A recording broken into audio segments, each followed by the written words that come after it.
Court ಈ ತೀರ್ಪನ್ನ ಕಾಯ್ದಿರಿಸುತ್ತೆ ಇವತ್ತಿಗೆ. So ಹಾಗಾಗಿ ಇವತ್ತು ಆ ತೀರ್ಪು ಪ್ರಕಟ ಆಗಿದೆ. ಸಿದ್ದರಾಮಯ್ಯ ಅವರಿಗೆ ರಿಲೀಫ್. ಇನ್ನು ಹೈಕೋರ್ಟ್ ಆದೇಶವನ್ನ ಪ್ರಶ್ನಿಸಿ ಸುಪ್ರೀಂ ಕೋರ್ಟ್ ಮೆಟ್ಟಿಲೇರಬಹುದು ಸ್ನೇಹಮಯಿ ಕೃಷ್ಣ ಅವರು. ಹೀಗಾದಲ್ಲಿ ಸುಪ್ರೀಂ ಕೋರ್ಟ್ ಆದೇಶವೇ ಅಂತಿಮ ಆಗುತ್ತೆ. ಸುಪ್ರೀಂ ಕೋರ್ಟ್ನಲ್ಲಿ ಏನಾಗುತ್ತೆ ಅನ್ನುವಂಥ ಕುತೂಹಲ ಆಬ್ವಿಯಸ್ಲಿ ಎಲ್ರಿಗೂ ಇರುತ್ತೆ. ಹೈಕೋರ್ಟ್ ಆದೇಶ ಸೂಕ್ತವಾಗಿಲ್ಲ ಅಂತ ಹೇಳಿ ಸ್ನೇಹಮಯಿ ಕೃಷ್ಣ ಅವರು ಸುಪ್ರೀಂ ಕೋರ್ಟ್ ಮೆಟ್ಟಿಲೇರಬಹುದು. ಅವ್ರು ಹೇಳ್ತಾ ಇದ್ರು, ಸ್ನೇಹಮಯಿ ಕೃಷ್ಣ ನ್ಯೂಸ್ ಫಸ್ಟ್ ಜೊತೆ ಮಾತಾಡ್ತಾ ಹೇಳ್ತಿದ್ರು, ನನ್ನ ಹೋರಾಟ ಇಲ್ಲಿಗೆ ಸ್ಟಾಪ್ ಆಗೋದಿಲ್ಲ. ಈ ಆದೇಶವನ್ನ ಪ್ರಶ್ನೆ ಮಾಡಿ ನಾನು ಸುಪ್ರೀಂ ಕೋರ್ಟ್ ಮೆಟ್ಟಿಲೇರ್ತೀನಿ. ಸಿದ್ದರಾಮಯ್ಯ ಅವರಿಗೆ ಶಿಕ್ಷೆ ಕೊಡಿಸುವಂತಹ ಎಲ್ಲಾ ಸಾಕ್ಷಿ ನನ್ನಲ್ಲಿದೆ. ಇದೇ ಉತ್ಸಾಹದಲ್ಲಿ ನಾನು ಮುನ್ನುಗ್ತೀನಿ.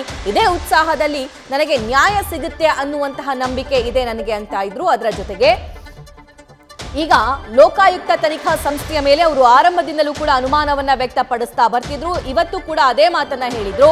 ನ್ಯಾಯಾಲಯದ ತೀರ್ಪಿಗೆ ನನ್ನ ಡೌಟ್ ಇರುವಂಥದ್ದಲ್ಲ, ಆದ್ರೆ ನನ್ನ ಪ್ರಶ್ನೆ ಇರುವಂಥದ್ದು, ನನಗಿರುವಂಥ ಅನುಮಾನ ತನಿಖಾ ಸಂಸ್ಥೆಯ ಮೇಲೆ. ಸೊ ಅದು ಆರಂಭದಿಂದಲೂ ಇತ್ತು. ಆ ತನಿಖಾ ಸಂಸ್ಥೆ ಯಾವ ರಿಪೋರ್ಟ್ ಅನ್ನ ಹೈಕೋರ್ಟ್ಗೆ ಸಲ್ಲಿಸಿದೆ, ಆ ರಿಪೋರ್ಟ್ ಆಧಾರವಾಗಿ ಇವತ್ತಿನ ತೀರ್ಪು ಪ್ರಕಟ ಆಗಿದೆ.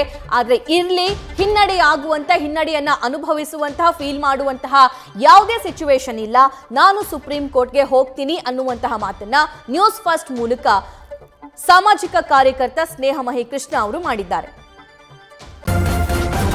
ನ್ಯೂಸ್ ಫಸ್ಟ್ ನಿರ್ಭೀತಿಯಿಂದ ನಿಮ್ಮ ಪರವಾಗಿ.